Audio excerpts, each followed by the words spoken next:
here at Western. Thanks for joining me today. Today we're going to be making an apple crumble pie. Why did I choose to make an apple crumble pie? Just the season. We're deep into fall. Apple picking has been going on for the last couple months, and I just thought, hey, let's use a local product, and it's just one of my favorite recipes, and I hope hopefully it becomes one of yours. It's a simple recipe that I think you can do with your roommates. You could take this recipe home and put it together, impress your parents, impress your grandparents. Simple, easy, very few ingredients. So why don't we review those ingredients? So we're going to be using flour today. It doesn't really matter what kind of flour. I'm going to be using all-purpose, but if you happen to have red flour in your cupboards, that will do fine. We're going to be using it twice. We're going to be using it as a thickener in our pie filling. We're also going to be using it as part of a component for the topping. We're going to be using white sugar. White sugar we're going to use in our filling. It's not imperative that you use white sugar in the filling. In fact, you could use a golden sugar, a brown sugar, dark brown sugar. If you use those dark brown sugars, it gives you more caramel notes in your pie. And if that's what you're going for, then go ahead and use this brown sugar. We're going to be using butter. You can use salted, unsalted. I know a lot of recipes call for unsalted when it comes to baking. I'm using salted today because I just find by adding that little bit of salt to the very sweet topping, it amplifies the flavor and it doesn't fall flat. The star of the show, of course, is the apples. It doesn't really matter what kind of apple you use. I'm using some Cortlands. I'm using those imperfect apples that you're finding at the grocery stores these days, imperfect vegetables. So you'll see there's different sizes, shapes, and there's some with a few blemishes on it. That doesn't matter. But really, when it comes to those apples, anything in your fridge will probably do, whether it's Gala, Honeycrisp, some green Granny Smith. You could mix and match. The only thing I suggest is don't use Red Delicious for an apple pie. It tends to make a real dry pie.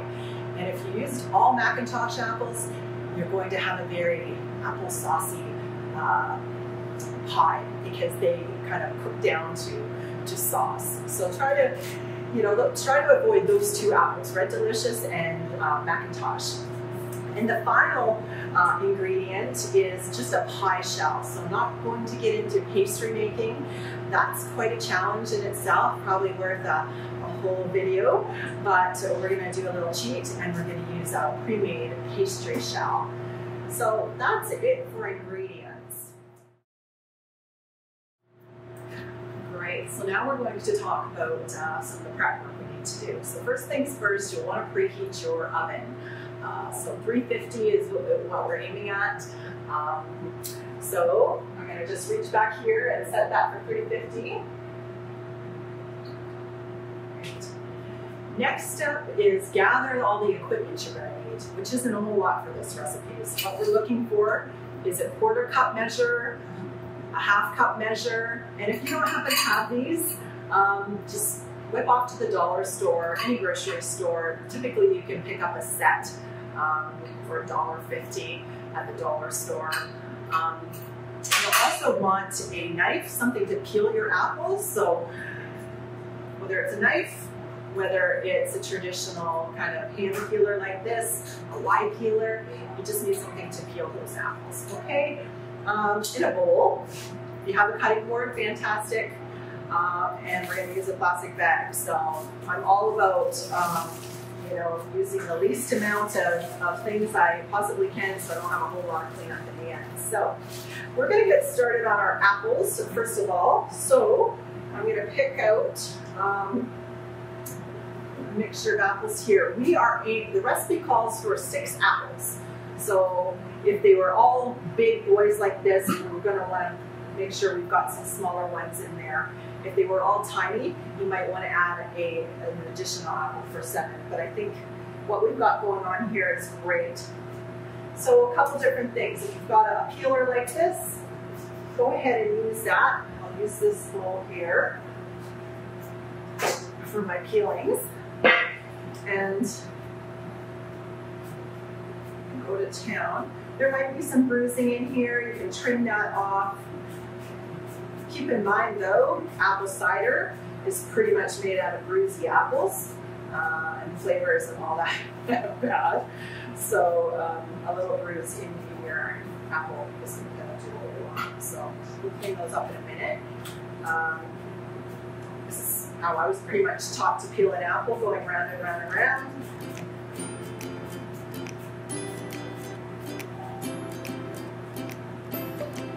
Or if you had a knife, you can do the same thing if you feel comfortable. Feeling a little bit more wastage on your apple, but it's okay. Now you've probably seen those tools that you can use. They're like a wedging coring tool in the grocery store. Usually they're pretty reasonable in the dollar store, where you just press it down through the top of your apple and it takes up the core and it cuts it into probably these nice wedges. We're going to want to cut our apples into slices a little bit smaller than that. So switch this apple up, and then I'm going to also introduce you to a cool little tool. Not that I think you need to invest in it now, but if you found you were making a lot of pies in the future, this is something that I absolutely love. A little bit about myself. I am a baker and a pastry chef, and at one point I had a bake shop and we made tons and tons of pies, apple pies. So this is a cool little apple peeler. You can get them on Amazon, Home Hardware for under 30 bucks or about $28, and it's going to do your apples up in no time. Throw the apple on there and you let it go. And it's going to peel your apple onto the floor. And it also slices your apple. So it takes the core out and it slices your apple up. So you just need to do a little bit of trimming on here. And you know what? It doesn't hurt to have even the tiniest bit of peel in the apple. It just, you know, makes it that much real. It's not like you picked it up in a store. It's like the real McCoy. So we're going to do another apple here.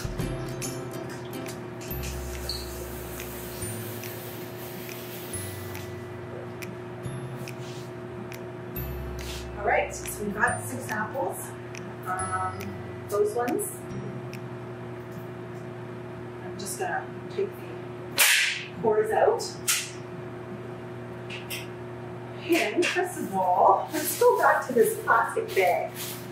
We're going to measure our thickening ingredient for our pie filling into this bag, which is 1/4 cup of flour. I just scoop it in, I level it against the bag, dump it in there.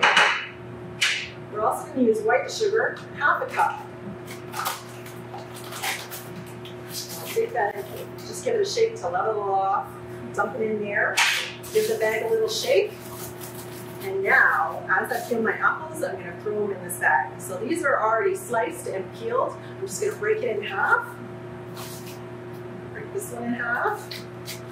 Oops, make sure they all get in there. And then I'm going to take these apples and I'm just going to cut it in half, cut it into quarters, take that core out.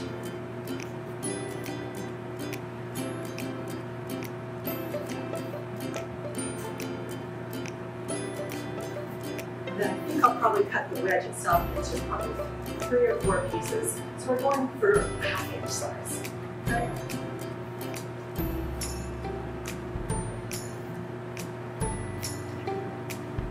Now, if you're finding you're not super speedy at this and your apples are a variety that are turning brown on you quickly, it pays to have a little bit of lemon juice handy, and it'll keep your apples from discoloring. But again, it all just depends on the variety of apple, and I find this one can sit out on the counter for a while and it's not going to brown up that fast. Some varieties do.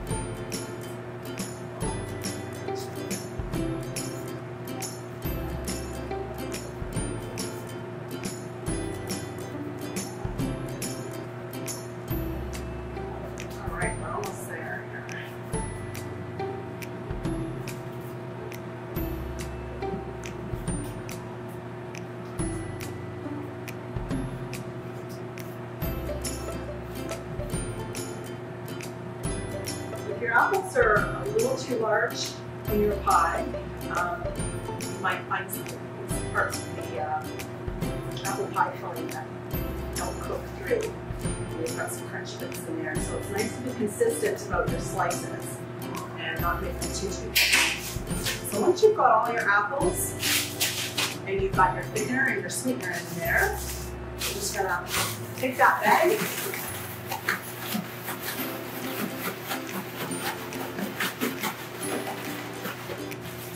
give it a good shake, and they're thoroughly coated. We're just going to set that to the side, and what's going to happen is whenever you add sugar to fruit, it starts to kind of work on the cell walls of the fruit and release their moisture, and that's what we want to have happen a little bit, is the apples to release a little bit of their moisture. So we're going to just sit them on the counter to the side, and we're going to work on the crumble top.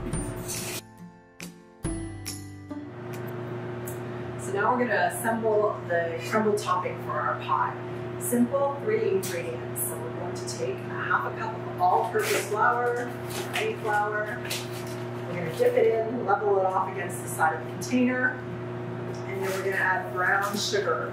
This is golden yellow, but again, you can use that darker brown sugar. That's quite nice. I'm dipping it in there, and I'm kind of packing that brown sugar in there. Those 2 ingredients, I'm just going to kind of mix that up. Break all those bigger bits of brown sugar out of there. Make sure we don't have any, pebble-like or hard pieces of sugar. And get a bowl shape, because just like a cereal box, there's some settling that happens, and the larger pieces come to the top. So I'm looking for those larger pieces to make sure the sugar is thoroughly mixed.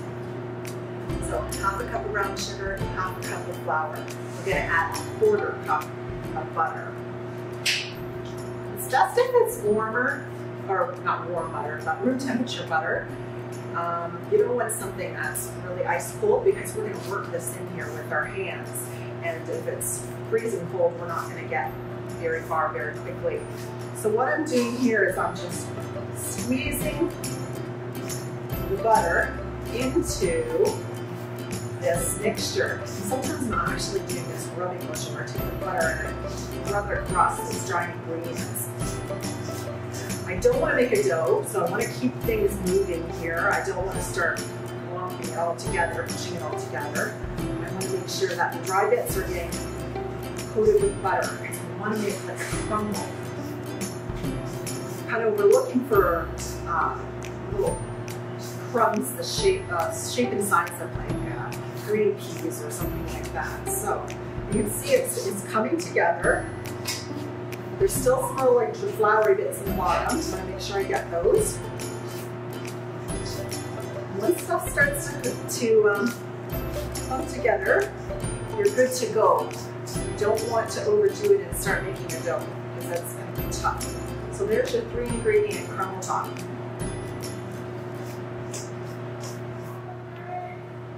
Now we're going to assemble the pie. So we've got our apples, which have been sitting here for a little bit of juice has accumulated, and that's great. We're going to take our pie shell out.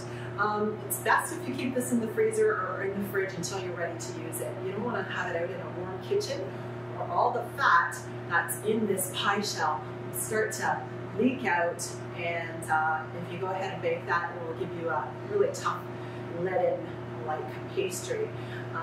If it's cold and it goes into the oven, then all the fat that's trapped between those layers of flour will make a nice puffy pastry when it goes into the oven. It'll create steam and create nice layers in your pastry, and that's what you're going for. So you've got your pie shell here.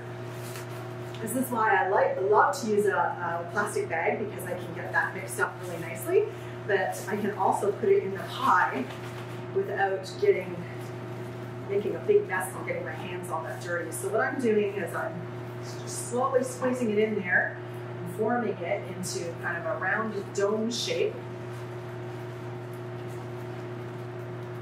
Gently patting it down, and because that pie shell is cold, I can pat it down. If it was really warm, the apples might actually dig into the pie shell, and I don't want that, because then the filling will like leak under the pastry and create a pie that's really difficult to get out of its shell. So there we go. Easy. Now we're going to take that crumble top that we prepared and hold the pastry pie over here. I'm going to put most of that crumble on the top and just squeeze it down to cover all of those apples. So you're looking at this pie and then you're looking at that pie and going, what happened? Did she forget to add half the apples to that pie? What will happen is these apples, of course, are going to start releasing their juice once they hit the heat, and they're going to settle down and become softer so you can eat them. And all those little air spaces between our apples are going to fill up and it's going to slump down. So it's not going to look like this nice mile high pie, but it will still be delicious. So looks like I've got crumble over everything, but I'm not going to waste this. I want to make sure that I use it because this is so delicious. It's just brown sugar. It's almost like shortbread. It's brown sugar, butter, and flour. So there we go. We're ready to pop that into our preheated 350-degree oven for probably about an hour. What we're looking for is a pie that is nicely browned on the top, and the filling, if you'll notice, starts to bubble out the edges. You're going to want to let that happen for about 5 minutes. You're seeing these thick bubbles. It means the filling has thickened up, and it's going to set up quicker. So I'm going to pop this into the oven.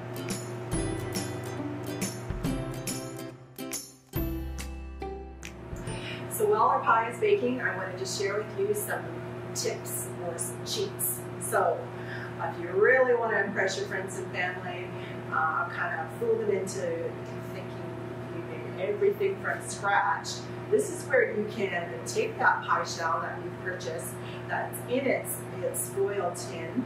And if you happen to pick up a Pyrex pie pan, I guess you can get these at any store, you can actually pop out your pie shell in its frozen state. So this is important. Keep it in its frozen state and pop it into your pie tin.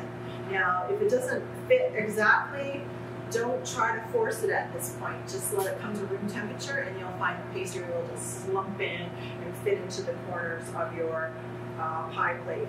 You can see I have a little crack here. Again, I'm not going to manipulate that right now, but as soon as it warms up to room temperature, I'm just going to press it together to fill in that crack just as if it was Play-Doh. So once you repair any damage you've done putting it in there, put it back in the freezer or the fridge till it's firm, and then fill up your pie. So if you wanted to be creative, what you could do as well is take a pie shell, an extra one. They usually come to a box. I've dumped one out onto this plate here because I wanted to use this to create a decorative edge. So if you happen to have a little cutter, or if you don't, you can do what I did and just grab the lid off of product, which I did, and I cleaned this, and I'm just going to cut out little circles out of my dough. Little circles, and then I pick them up, and with a little bit of water, you could use glue, and you just create this cute little edge by overlapping circles. Maybe if you picked up a little leaf little cookie cutter or anything like that, that's what you can do to kind of create that really beautiful edge. And of course, you do that before you put the apples in. So you could take a fork. You've probably seen that before where they just kind of make an impression, but this is pretty nice looking. Again, once your pie filling is in there and your crumble top is on there, if you wanted to cut out a big circle and maybe create like an apple shape out of there, you can do that. You can create an apple, put it on the top, put a little stem on there with a leaf on the top of your pie. That could look pretty nice as well. So you've made your apple pie filling. Let's say you don't want to make a pie, but you want everybody to have their own little individual tart. You can use the exact same pie filling to fill these tart shells and the same crumble top. And these, of course, you can buy in the grocery store as well. So it would probably make about a dozen little tartlets. In regards to different add-ins or flavorings for your apple pie, if you wanted to ramp it up, you may have lots of, at Halloween, you may have received some caramels. If you want to ramp that up to make an apple caramel pie, before you put the crumb topping on, unwrap those caramels and throw some in there. If you wanted to add a little bit of caramel topping to your pie, not too much, put that under your topping. If you like cinnamon, in the stage where we put the flour and the sugar in our plastic bag, add a half a teaspoon or a teaspoon of cinnamon and shake that up before you add your apples to it. You can use different fruits in your pie. So if you wanted to use 3 apples and 3 pears, or you wanted to use 5 apples and a handful of fresh cranberries, you could do that. So you can be creative as you want to and change it up, but just a few little cheats. One last one is, if you don't want to bother to actually make a pie, you could dump your apple pie filling straight into probably an 8-inch square pan, apply that crumble topping, and you've got a delicious apple crisp. So there are some little cheats for you.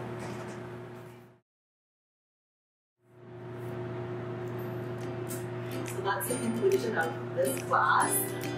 I hope you do actually proceed with making this recipe. I mean, it's super easy. You can customize it by adding different add-ins. You can make it as cute and pretty as you want, and I think your family and friends will be quite impressed. So at this point, I think we should dig into this pie. It's still warm on the bottom, which is great, but it's been sitting here probably for a good half hour, which is probably what you'll want to do with your pie. If you attempt to cut it and serve it, as soon as it comes out of the oven, it'll be a sloppy mess. It kind of needs to sit for a little bit. So I'm going to slice a piece out of here, and I'll warn you, the first piece is always tricky to get out, and it'll probably be pretty messy anyway, but it doesn't mean it's going to taste any less wonderful. So let's see what we get out of here. See if I got all the way down here. Not so bad. Alright, so I left some crust in the bottom. That is quite alright. It's going to be delicious. We'll top it with some vanilla ice cream.